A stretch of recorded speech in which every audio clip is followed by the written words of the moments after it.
naye ng'olwaleero tuli wano tulese vice president tetwagala muntu yenna mbuno yeerowooza mu bayinza okunnonda gwe tulonda wuuno kuba president twayawukanya nanjawulo naye katusooke tulonde vice president tujja bannyonnyola nze nganze ndi ku king science nange ndi ku king science twategadde ekintu eki bagambye mbu anywa enjaga tukakone tetunoonya profesa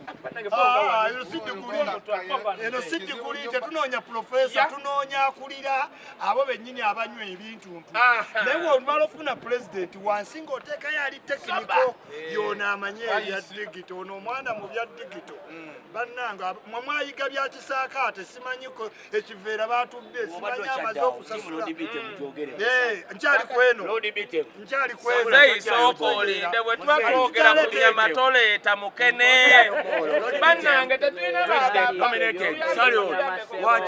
muzeeyi bwe tuba tuli mu press conference lindako bannange kati namuvaawo kyokola watuleesa abantu olulabanga mugamba abasirikale tuli bakambwe tulina betwogera ate abantu benjeri bamala kwogera okitege nabanga mugamba abajasi muli bakambwe anyway kituufu kiri nti on a serious note nze njagala obagamba omulembe gwe tugendamu ne woba wayiga ekiveera otye enansana simanyi katosi tugenda mu digital world ekituganya okompitinga ba Davido nti tiimu omubeera organized mujja kufuna zirebe ezaddala mujja kufuna abagagga agambe emiliyoni byange 5 mbitadde muyimbi wabajjala abavali for their what money hakati wemuleeta abantu nti no ye ategeka nnyo ekiveera ate omugudde twagala omuyimbi kijjaba kizibu okuŋŋaanya ssente okole vidiyo ya mitwalo emeka abo abanigeria bwe mwegombesa balina amaanyi emabega agabayimiriddeyo naye gabayimiriddeyo lwakuba bali organized doni jazi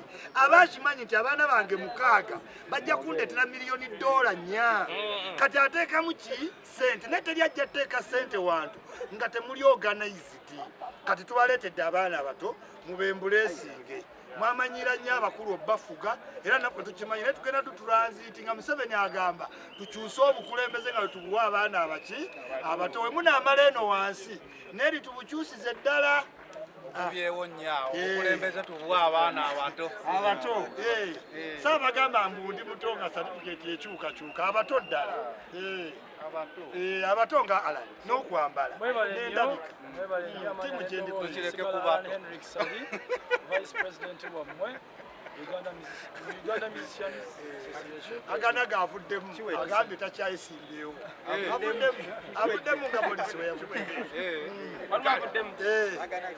aganaga tasobola butavaamu ng'alabye egundi empologomezze aganaga agenda mwetondera nga bwe yeetondera gundi subugundi ewa erubaga era yaganaga yabadde nga abaddusi b'e Kenya wabaawo akulembera naye wabaa bagenda owangula n'avaayo kipolitiki n'ayita waganaga adatugulira kkubo kati tujje bannange tujje tulindeko mubuuze ku bibuuzo bannange oli apapulatesiwera fina mumubisizawo bwerere ebintu ebibaddemu mu system babimanyi ina satifiketi balina zigattirira kati bibaddemu be babadde bakola naye kati bino bipya abawagira fiina bannange mutuyambe ne satifiketi zadde emabbali katuleete ku baddiguli empya lino myaka egi ebirisiga nti byeyasoma yabyerabye waliwo abaasoma nga yeetaga refresha course banekambabulire ebyaddala bwe muneesiba ku bantu abo nti nakoma okuyimba mu myaka simanya 15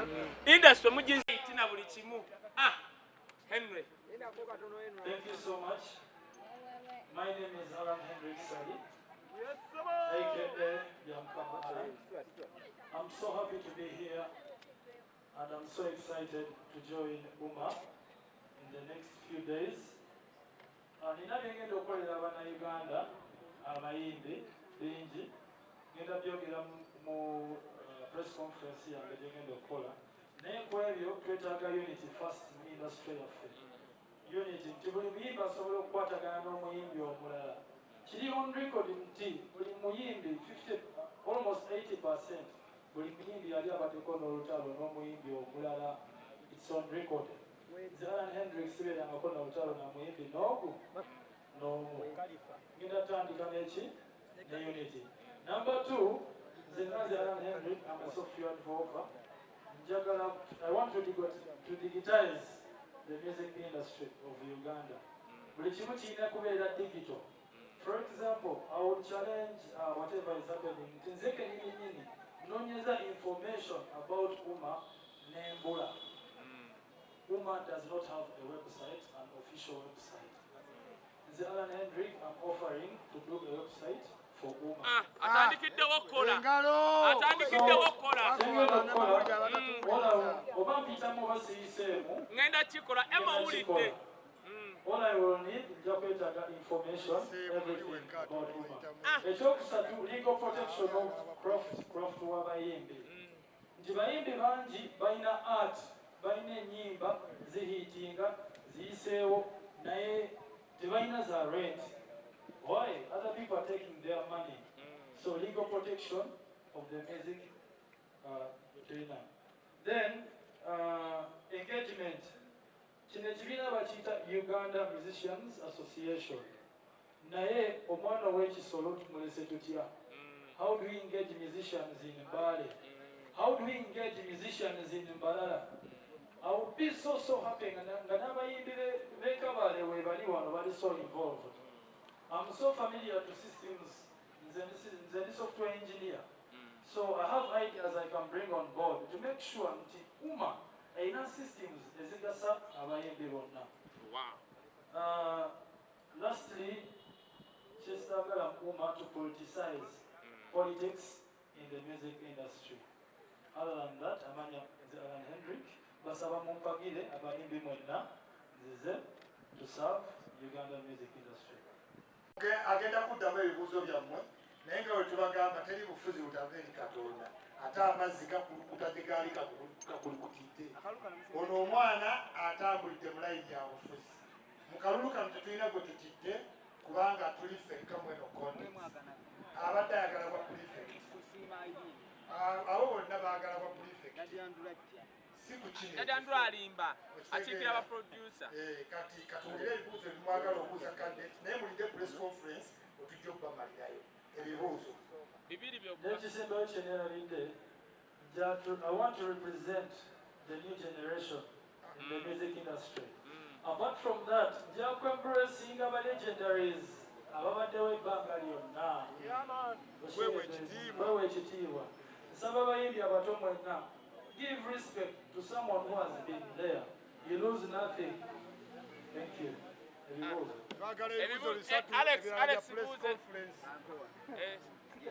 Allan Hendrik, thank you so much. Thank you, Allan. Oyagala omukolo gw'enjawulo gubeere n'ebijjukize mu nnyumba yo kankwanjulire ba King Montage Photo Studio fe bakafulu mu kkuba ebifaananyi n'okukola video. Olina wedding, birthday party, kukyala, nika, baby shower, photoshoot oba music shoot na buli kimu kyonna ky'oyagala fe tusobola okuwa ebijjukize ebirungi eri ebirooto byo ate nno mwana wattu kusintiiza omuntu wa bulijjo. Tusange bannankulabe ku bitaala ku Prime Tower Level 3 Room D04. Okumanya ebisingawo tukubire ku nnamba zino noti 7 noti 2 emu noti 4 emu 25 oba noti 755 3 731 oba noti 777 noti 23 4 noti 5. King Montage Photo Studio fe tusobola okuwa ebijjukize ebirungi ate nno mwana wattu kusintiiza omuntu wa bulijjo.